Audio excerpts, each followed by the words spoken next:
रसूलपुरा ग्राम की इस कहानी में आप हैं मेघा तिवारी के साथ। एक था रसूलपुरा।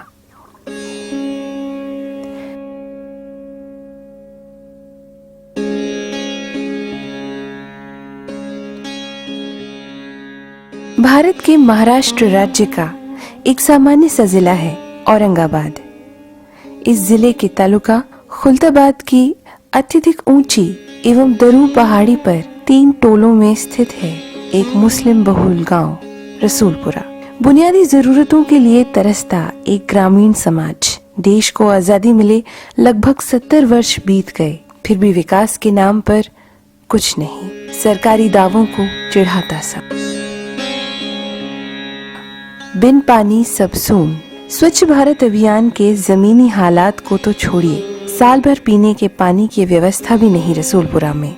दिसंबर माह से ही ग्रामीण अपने अपने मवेशी, ज्यादातर बकरी, भैंस और मुर्गियों के साथ समीपस्थ गांव में पलायन करने लगते हैं। जब खुद के लिए ही पीने के पानी की कोई व्यवस्था नहीं बची हो तो अपनी अन्य जरूरतों के बारे में क्या सोचना।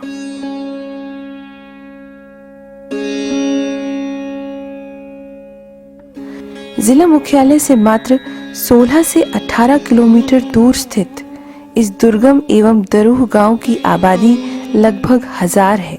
हालांकि पूरा गांव ही विशाल पथरीली पहाड़ी पर बसा है, लेकिन फिर भी लगातार मिट्टी के कटाव एवं बहाव से पथरीले पहाड़ों पर भी मिट्टी की ऊपरी परत जमा हो गई है। और यदि यहाँ भी कुछ पानी की सुविधा हो तो कृषि, डेयरी और अन्य दैनिक उपयोग के संसाधन जुटाए जा सकते हैं। ये है कुल दिनचर्या ग्रामीणों की। रसूलपुरा के निवासियों का कार्य विभाजन बड़ा सरल और स्पष्ट है। जी हाँ, पूरा का पूरा गांव ही मजदूर वर्ग है। कोई व्यवसाय, उद्योग, कृषि या जीविकोपार्जन का अन्य कोई विकल्प नहीं है यहाँ। लगभग 98% मुस्लिम बहुल रसूलपुरा गांव के पुरुष सुबह से ही रोटी की पोटली लेकर दूर शहर की ओर चल पड़ते हैं। मजदूरी की तलाश में तो फिर रात को ही घर लौटते हैं, जबकि ग्रामीण औरतें सुबह से ही रोटी बनाकर बर्तन सिर पर रखकर निकल पड़ती हैं। पहाड़ी के नीचे बहुत दूर पानी की तलाश में और फिर लगभग शाम तक ही पानी की व्यवस्था कर वापस घर पहुंचती हैं। ग्रामीणों में तो वीरान पथरीली पहाड़ी पर स्थित इस गांव की दुर्दशा देखकर रोना आता है। एक पर्यावरणविद की पहल। सन 2013 में औरंगाबाद में पर्यावरण विषय पर एक अंतर्राष्ट्रीय शोध सेमिनार के आयोजन हेतु भोपाल से पधारे कार्यक्रम के निदेशक पर्यावरणविद प्रोफेसर डॉक्टर सुभाष चंद्र पांडे, उनके द्वारा आसपास स्थित रहवासी जीवन पर स्थानीय सामाजिक कार्यकर्ताओं से चर्चा के दौरान रसूलपुरा गांव का उल्लेख हुआ। तभी डॉक्टर पांडे द्वारा रसूलपुरा के आर्थिक और सामाजिक उत्थान हेतु कुछ विशेष करने का निश्चय किया गया। डॉक्टर पांडे की अगुवाई में उनकी self funded society GSEED www.gseed.gerard.org की ओर से रसूलपुरा गांव की मूलभूत जरूरत पानी के प्रबंधन का आह्वान किया गया और फिर चल पड़ी एक गांव के कायाकल्प की कहानी।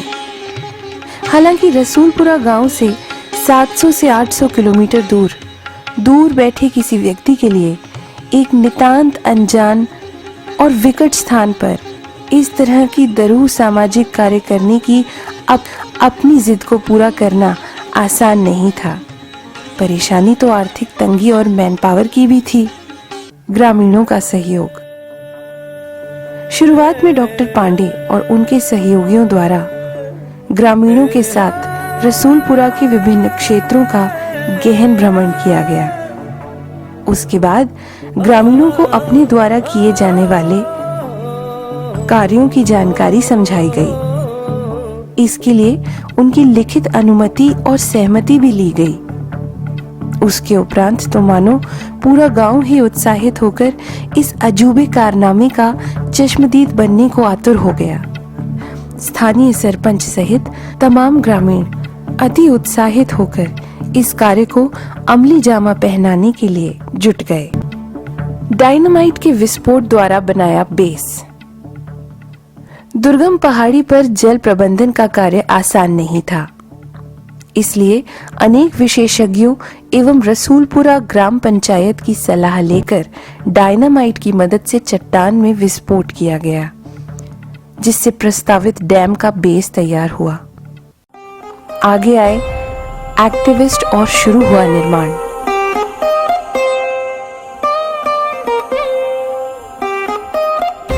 दरू एवं कठिन पथरीली पहाड़ियों पर स्थित रसूलपुरा में पानी रोकने हेतु सीमेंट का बांध बंधारा बनाने का कार्य आखिरकार प्रारंभ हुआ।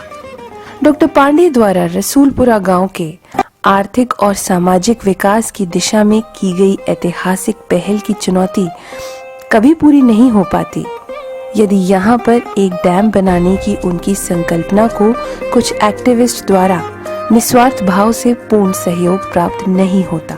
इस उत्कृष्ट सामाजिक कार्य में Mohammad Tahseen Khan, doctor JD Sheikh, doctor Rafiuddin Nasir, Shri Abhay Sharma एवं अनेकों स्थानीय गणमान्य नागरिकों ने और जल तथा डैम विशेषज्ञों का अटूट सहयोग अविस्मरणीय है। ग्रामीणों को रोजगार भी मिला। डैम बनाने के दौरान रसूलपुरा के ग्रामीणों को रोजगार भी प्राप्त हुआ। इस निर्माण कार्य के दौरान 30 ग्रामीणों को 75 कार्य दिवस तक का रोजगार प्राप्त हुआ और बन गया डैम। अनेकों जमीनी परेशानियों को चीरता हुआ रसूलपुरा गांव में सीमेंट का एक विशाल डैम आखिर बन ही गया।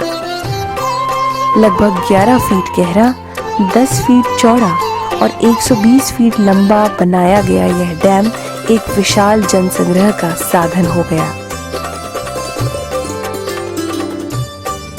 हुई वर्षा और शुरू हुआ विकास। एक विशाल जल संग्रह के डैम बन जाने से ग्रामीण जीवन का तो जैसे कायापलट ही शुरू हो गया है। अब गांव से मवेशियों का पलायन रुक गया है।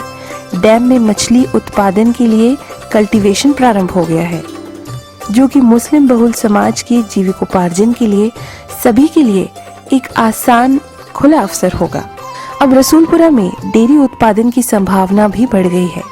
वनस्पतियों, विशेषकर गर्मियों के समय सब्जी इत्यादि के उत्पादन की शुरुआत हो रही है।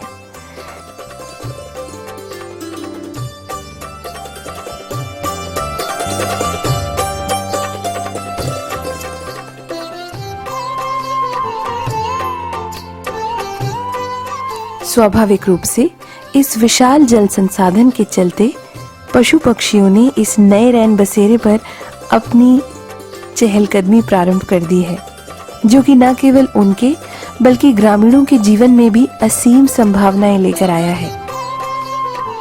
गौरतलब है कि रसूलपुरा में निर्मित इस डैम के निर्माण हेतु किसी भी सरकारी अथवा गैर सरकारी संगठन से कभी कोई आर्थिक या व्यवस्था जन्य सहयोग नहीं लिया गया है। सीमेंट कंक्रीट द्वारा निर्मित इस पक्के डैम का निर्माण कार्य पूरी तरह से स्वयं पोषित संस्था जी-सीड ने अपने फंड एवं डॉक्टर पांडे की पेंशन और एरियर राशि के सहयोग से किया गया है। इस डैम का निर्माण दरअसल एक पर्यावरणविद के अदम्य साहस, दूरदर्शिता और निश्चल सामाजिक सरोकार का परिणाम है।